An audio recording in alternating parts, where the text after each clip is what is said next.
I'm Olaf Kramer, Director at Bosch Corporate Division of Technology, and we are a leading global supplier of technology and services.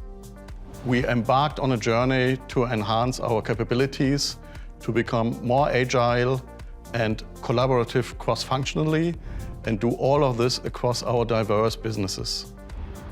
For Bosch, digital defines physical by decomposing engineering into its components, enabling us to democratize models and data for scalability and reuse.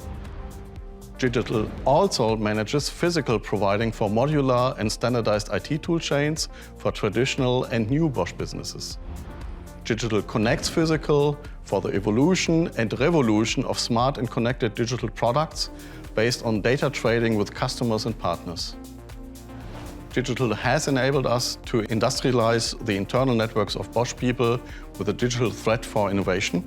It's about tearing down the silo structure using the PLM system with CAD, IoT and augmented reality as a base point to drive collaboration within one division, cross divisions or with external partners and customers.